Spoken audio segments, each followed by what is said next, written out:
This episode is being brought to you by my Transformation Reboot membership program. Enrollment is open throughout the month of January, and you can start a free 10-day trial by going over to millionpoundmission.com. Now, this program is ideal for anyone that is looking to ramp up the results, add accountability, and be a part of an amazingly supportive community. We do weekly group chats, monthly challenges, and members have access to one-on-one hot seat coaching sessions just like the one you're about to hear with this episode today. So head on over to millionpoundmission.com and start your free 10-day trial membership today. Now let's dive into this episode where you get to listen in on a coaching session I recently did with one of my Transformation Reboot members. All right, Patty, welcome to your hot seat session. What would you like to focus on with this round? Hey, Adam, I think that I would like some help turning my limiting beliefs around into positive affirmations. Okay. All right. Let's dig in. Okay. I have a tendency to be on the negative side, so I could use some of your positive energy. Yeah. So give me an example. Maybe not like if you have more than one, like let's go after like a medium level one first or like a lower hanging fruit. Okay. Here's one that probably a lot of people have.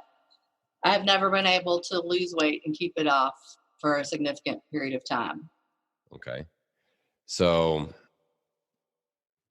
with that, the way I like to look at the transformation process is that, it's a journey.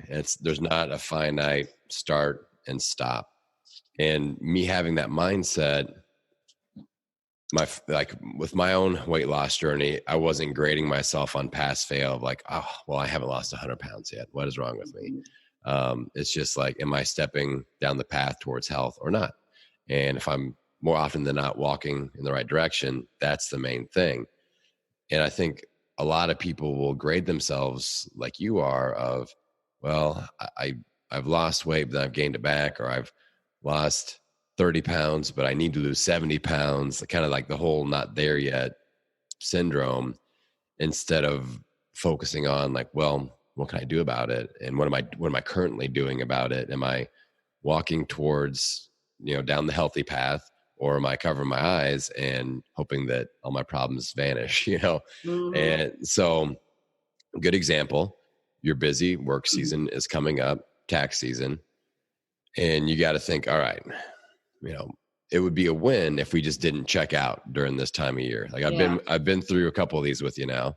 And I think that we could really clearly define a win in this situation if you just stay just mindful of your health journey during this time of year. Like we're not crushing it, not dropping 30 pounds, but just not checking out. So like, what are some of the things that we can do that are measurable action steps that we say, all right, I'm plugged in, things like I fill out my workbook once every 28 days. Like no matter how busy I am, that's going to take me 10 minutes. And that at least gives me a chance to succeed. It sets me up to succeed. You could do like a step count every day. Like I walk X amount of steps, or I drink X amount of water, or I sleep X amount of hours. Like just putting in the reps of those things. I, do a hot seat once, per month with Adam just to stay plugged in, because I can kind of say, okay, let's calm down. Let's see what, control the things that we can control. But I think just kind of baby stepping it with things that we can take action on. And people get in their head about this whole situation is that they're focused on the end result that they have only partially achieved, or they feel like they have not achieved, or they failed at because they, but like, it's more about what are we doing now? Like we could spend energy worrying about that, or we could spend energy walking down the path in the right direction, doing the things that we know always work. So is that making sense so far? Okay. So with the whole, losing weight and keeping it off, like I know that you're not like at your starting weight and things like that. So you have lost weight. That's the other thing you have to tell yourself, like you have lost weight and you have kept it off.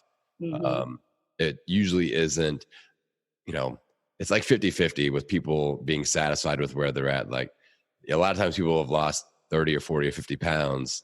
And some people are like, I've lost 50 pounds, but then the other half are like, well, I have 30 pounds to go and I have not hit that yet. So I'll fail, and it kind of depends where you fall on that line. Like I said, it's about 50-50 with the people that I talk to. But that's something we have to keep in mind, is that you have had success. You have, kind of set a new normal point for your body. And now the trick is not sliding backwards during this big danger zone season you've got. And just, even if we can just kind of put our stake in the ground and be like, I don't go backwards past this line. And you can kind of define that too and say, all right, I'm going to weigh in every other week, and I'm going to give myself a 5-pound buffer. I do not cross that line. And if I do, then I have to maybe create like a checklist of, am I doing these things? Am I doing my workbook? Am I doing a chat with Adam once a month? Am I doing a reboot once per week? Am I, whatever that checklist looks like? Am I grocery shopping?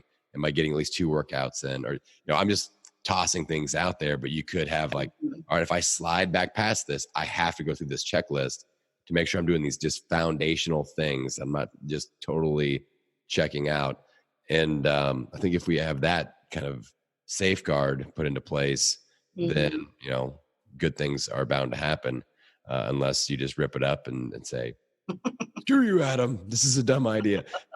And as long as we don't do that, I think we'll be all right. So yeah, I wrote out my life transformation thing, and I've had it in my bathroom on the mirror, and I read it a lot. I probably don't every day, but the longer I go and don't really make the good progress that I should be making, it's just becomes less and less believable. Yeah. So I need to try to figure out some things that I can say that I can believe, and baby step my way towards success. Okay. I've got a good book for you it's been helpful for people of this exact mindset. So I do good with affirmations, kind of like what you're talking about, where we set a certain date in the future and we write out what it's going to look like. I get fired up by that because I don't grade myself pass fail. I grade myself on, I'm taking action towards that. And that's what I'm happy with. So if you're more like a pass fail mindset, the book is called The Miracle Equation by Hal Elrod. He's the guy that wrote The Miracle Morning, which is what I base a lot of my stuff off of. I've read that one, but I haven't read The Miracle Equation is based off, he has you rephrase things differently. And the phrase is more about what you want to achieve, but what are you willing to do to get there? And that's what you are affirming, is what you're willing to do.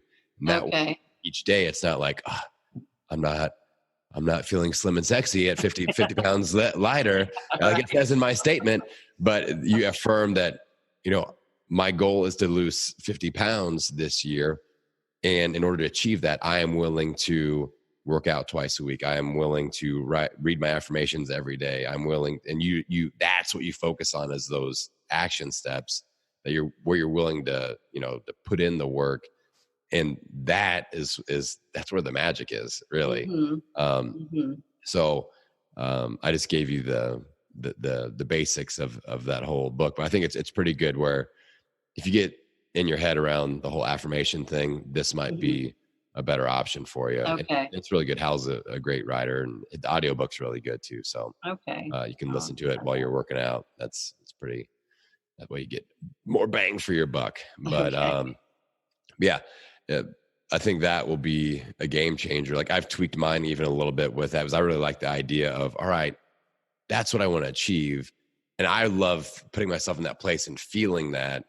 And that makes me feel good. I don't feel pressure from that. And you might feel that I haven't achieved this yet, and I feel pressure from that. Yeah. But I also like the idea of, like, all right, here are the reps I'm willing to put in, and I understand that it will take work, and I have to be accountable to these action steps on a daily basis. And that's what I'm affirming, is that I'm willing to take that effort. So does that help?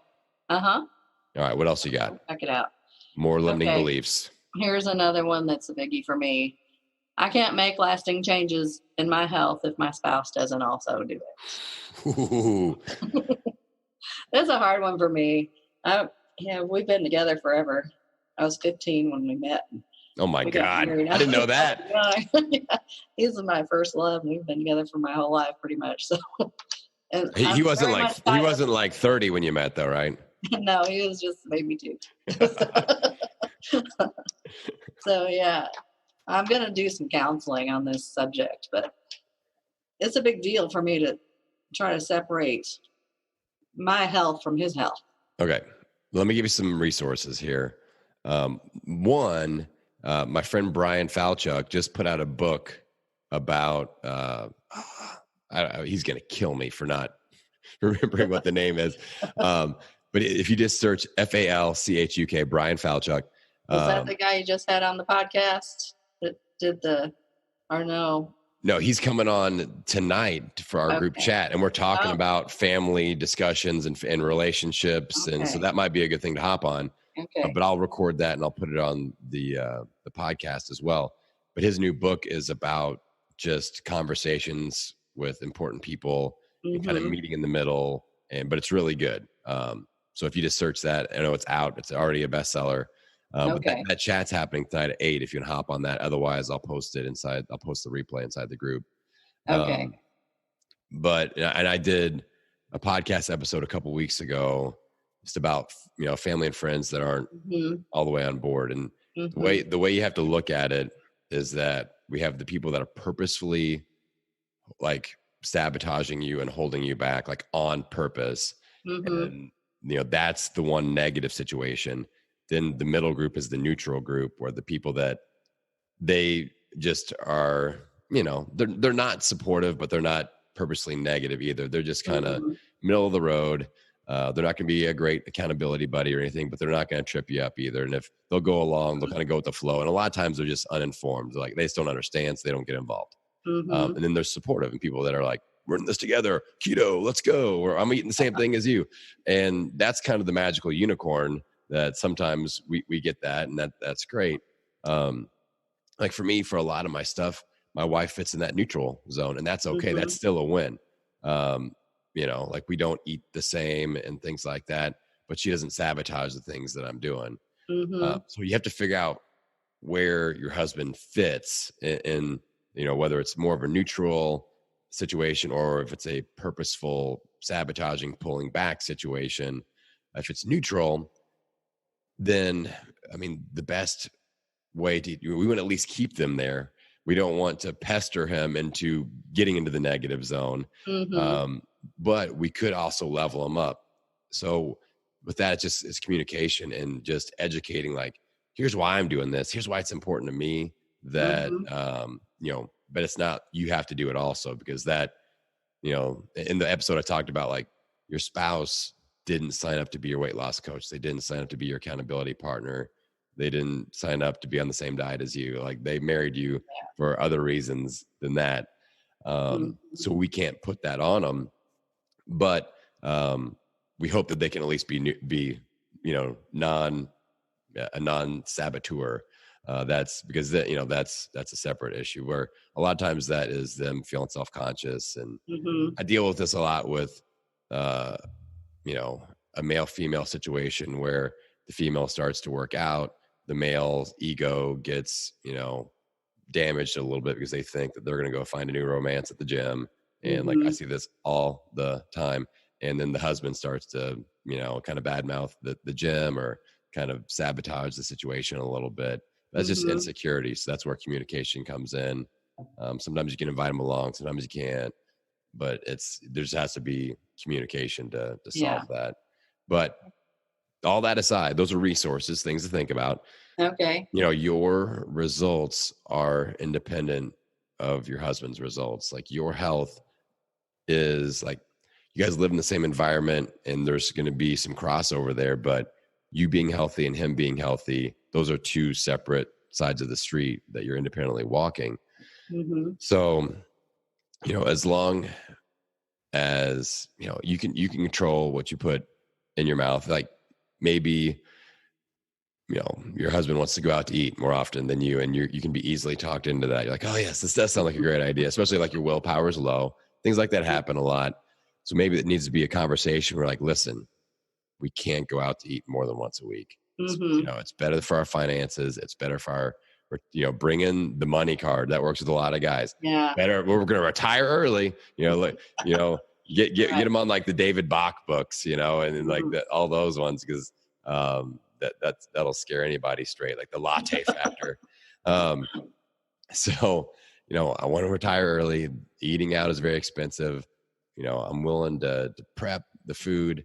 I'm willing to make 2 different options, but we can't, you know, I can't handle going out to eat 4 or 5 times a week or whatever, you know. I'm not saying that's the situation, but whatever it is, like just little conversations of not making it confrontational. And if you can divert it away from like, the time you don't want to bring it up is when you're in the heat of an argument, and like, and this also pisses me off.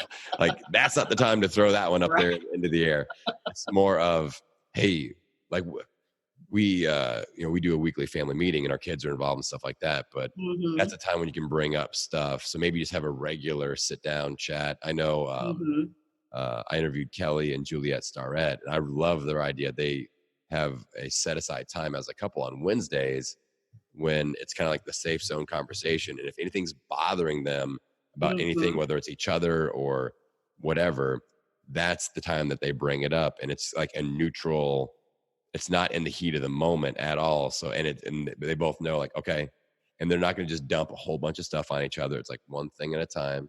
You know, here's the thing I'd love to get some help with this week, and bring it up, have a good conversation. And, you know, as a partner in life, you know, people should be willing to compromise a little bit, especially, I mean, you're not asking them to completely change everything about themselves, like become a totally different person. But it's like, you know, I feel like something reasonable, like, you know, can we reduce the amount of meals that we eat out from 4 to 2? It's going to save us money. It's going to get us retired earlier, and it's going to help me a lot with my own health goals. You know, you do you do your thing. I'm willing to prep the food on those extra days. I don't mind that at all. And that way it's an easy thing. If they're in that neutral zone, then they should be able to go along with that. All right. And that'll help you kind of define where they sit on that scale. And then if they're a little bit more negative, ask them why they feel that way. Like, really try to, you know, not, you know, with me, when these conversations, I have to be very careful to not turn into coach mode or counselor mode, you know, because that, you know, my family doesn't want to hear that. They don't, like, stop coaching me. It's really hard for me to turn off, but, you know, so you don't want to seem like you're giving them advice. You want to genuinely ask them for help. And somebody that's in your family that loves you, when somebody asks for help genuinely, then they'll respond to that, and hopefully in a positive way. So, any good stuff happen out of that? What I just said there, you feel good about any of that? Yeah. I mean, we talk about it a lot, and we have great intentions, and we plan, and then we don't follow through. And neither one of us has the gumption, I guess, to say, yeah, we said we were going to do this, so we really can't do that. When it comes time to actually make a decision. Yeah. Like I said, spouses, like, a lot of times they're not good accountability partners. A lot of times they're not good coaches of each other. It just leads to arguments and hurt feelings. Yeah. So you got to go outside of that, and, you know, like, you're plugged into our community, and you're going to get the coaching and the, you know, you can get as much accountability as you want from us here. And maybe he has, you know, a friend group, or maybe you can set up some sort of rewards thing of, okay, we are not going, like, I know you're an accountant, you love numbers, you love spreadsheets. You could go back over the last, like, maybe the whole year, and be like, how much money did we spend on eating out? And then try to slice that by half, and just maybe each month, if you go from 4 nights a week to averaging 2 nights a week, then you put half that money towards retirement and half that money into a vacation fund, or, you know, if you like doing a golf trip or something like that, or you can each do your own thing with those funds, just to kind of gamify it a little bit. And a lot of people respond to that. And, like, you know, his hot buttons, like with me, it's frugality. It's, you know, money. If I can save money doing anything, I'm all about it. Like, I just read an article about, it's called like electricity vampires, and it talks about leaving things plugged in all the time. I'm walking around unplugging everything. When my family leaves, like the night lights, the clocks, you know, everything, the TV, everything is getting unplugged now, because I'm like, I read this article and now I have this knowledge and I'm Mr. Frugal. No. So figure out what his motivator is. Is it vacations? Is it golf stuff? Is it time with his buddies? Is it hunting? Is it fishing? Is it, vacations or whatever? Beach. Yeah. So set up a little side fund that it's going to benefit you because you're not eating out as much, and it's going to benefit him because you're building this financial fund towards like an epic dream vacation or something like that. I think you got to think win-win. Like, you need to ask for some help and get the win, but how is he going to win from the situation? Also, if he's not as motivated about the health aspect as you are. Right. Okay. That helps. I'll do something like that. Crunch the numbers, Patty. I know you'll love it. And just if you can show them real data and be like, listen, here's what we spent on eating out last year. If we just cut this by a quarter or a half, then we can do this with that money. I mean, you've got the data right there. Then that would probably speak to him. Yeah. Because if I showed him, it would be a lot. It'll freak him out. And that's and then you can run the numbers and be like, now if we invested in this in the stock market and we earn 5% a year and we did this every year, how much faster we're gonna be able to retire, or how's that going to change what we can leave as a legacy for our family? Right. Or like, you could even do that, like the family legacy fund. Like, you guys are doing this to get healthier. You're taking the extra money, putting it in something that's going to pay for your grandbaby's college or something like that. That's true. Tug at the heartstrings a little bit. You got to find that win-win on both sides of the equation. Good. Good? You feel better about it? Yeah, I like that. Good. And just, I always tell everybody this, but just take that pressure off yourself and just have conversations. Be proud of what you've accomplished. Usually when you get in your head, that just means that's an alarm going off. It's time to check in with Adam. It's time to plug in. Just get in front of some of this positivity, plug in, and then we'll set you off with a little more energy than you came with. All right. I need to borrow it often. All right. I got your back, Patty. Okay. Hey, thanks for hanging out after the episode. This is just a quick reminder that enrollment is open for my Transformation Reboot membership. You can start a free 10-day trial anytime in January by going over to millionpoundmission.com. Now, this membership option is perfect for anyone that is interested in leveling up the transformation results and escaping what I refer to as the black hole of weight loss doom, where you lose weight and gain it back over and over again. All you have to do to get started is head on over to millionpoundmission.com and start your free trial today.